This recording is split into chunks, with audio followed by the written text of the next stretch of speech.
Yes, hello, a warm welcome from my side as well. My name is René Degner. I am the product manager for positioning and clamping technology. Yes, we have developed quite a few new products over the last 2 years that we can show today. So 2 years ago, there was a big outcry from our customers to save energy, to work more efficiently, especially in robot automation. And the request was to electrify the existing pneumatic products that we see here on the right side, because we can say that this pneumatics, or rather generating compressed air, is still very expensive, right? And these costs that arise from that, most customers would like to save, but they naturally need products that essentially, operate electrically. So 2 versions emerged from that. We said, okay, we have to split it up a bit because many customers need more functions and more data recovery. In the end, they have this reason for electrification for a few different aspects than others. And that's why we said, okay, we'll take the intelligent route and the digital route. Starting with the digital version, it is essentially there to replace the purely pneumatic cylinder with the simple open and close function. That means the electric clamps of the D version also operate quite simply. They just open and close and can essentially replicate this clamping function without any problems.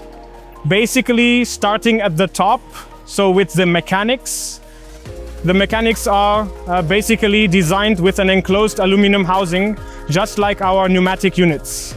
Only here, the drive is not handled by a pneumatic piston, but by a spindle that rotates via the motor, which is of course attached at the bottom, and ultimately performs this movement, the rotary motion, to open and close the clamp.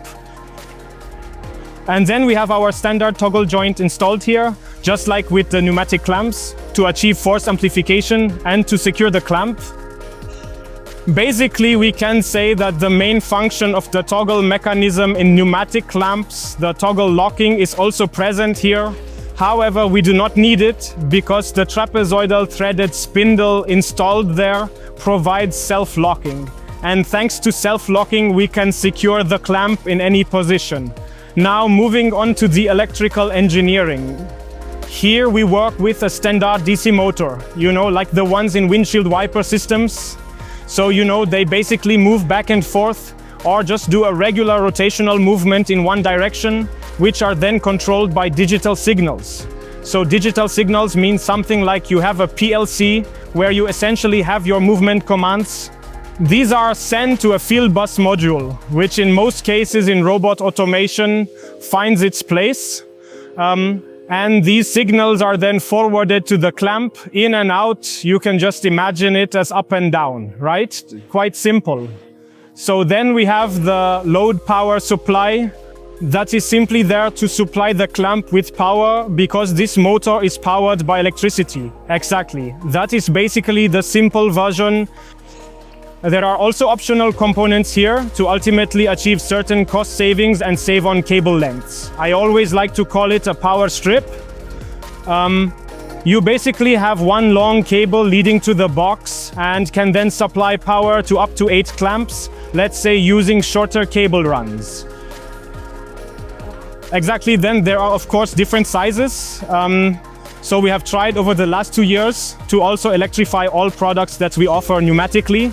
And we naturally started with standard products and are now gradually moving on to, let's say, more exotic versions that are sold in smaller quantities and are electrifying those as well. Exactly, then we move on to the intelligent version, and here it gets even a bit more interesting. Starting at the top, everything remains the same. So mechanical components also find their place here. So we work here with an enclosed housing, spindle and toggle joint. The difference is located here under the mechanics. So here where the electrical parts begin. Here we work not with a direct current motor that can simply turn in one direction, but we work with a stepper motor. And this stepper motor ultimately has this one advantage, that you can map more functions with this stepper motor, right? Here we have a version that can be adjusted via parameters. This means we can set the force, set the speed, set the opening angle, and we can also detect sheet metal thicknesses, which of course finds its place and plays a role, especially in the area of predictive maintenance. And we map all of this using this motor, which is located under the mechanics. Exactly. Here we worked with a 3D printed housing with a light strip. The light strip is basically there to simply provide feedback, right? So if you walk through a large facility and you see the clamps and they are glowing green, you know everything is fine. If you see a red light strip, you know you need to take action. It is just a standard way to provide a signal. Right here we only work with one cable, which is the advantage of this technology. Here we can basically map control voltage, load voltage, and other signals completely via one cable, right? That naturally also saves money, time in the wiring, and also generally makes a lean impression. As you can see here, we now have a box. This box is unfortunately not optional here like this one and does not serve as a power strip. We need this box to process these signals coming from the PLC.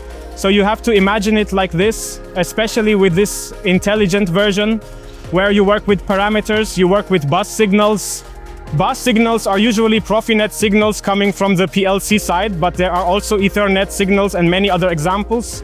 We said, okay, we still need to find one box for all customers, and decided that we will put a box in between that ultimately converts the signal coming from the PLC and forwards it as the correct signal to the clamp.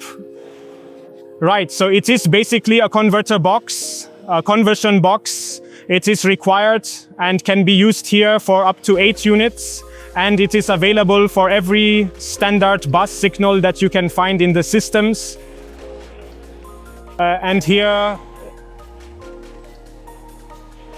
yes, exactly, we now have, there are OEMs, let's say, that work with Profinet. There are OEMs that work with Ethernet. And there are also probably other bus signals in the Asian market. And for each respective OEM, you can just take the box and use it. Well, we thought about it a bit, especially during the development phase. Okay, do we just offer the clamping technology and leave it to the customer to figure out how to create the interface to the programmable logic controller? Is it difficult because they have to find it themselves, or do we provide that interface? We naturally have our partner company, TÜNKERS Nickel, also experts in the field of electrical engineering, right at hand, and said we can do that ourselves. And that is why we simply developed this box together with them, of course under the challenge of making every original equipment manufacturer happy with it, right? So this is really heading towards the future. We have actually just completed a major project with it. Using intelligent clamps, we are talking about a quantity of 6,000, so a very, very large quantity. And you can see that, especially looking towards the future, many are really getting into electrical engineering, also in the automotive industry, OEM, the OEM itself, exactly. And they said, okay, we are going completely, now we are switching entirely to electrical engineering and going fully electric. Unfortunately, not all products are available electrically yet, but they have now handled about 90 to 95% fully electrically because they simply want that data recovery. With this intelligent version, now you have the option to get a lot of information through this stepper motor and through these parameters that are ultimately fed back into the programmable logic controller. And there you can gain a major financial advantage, you know.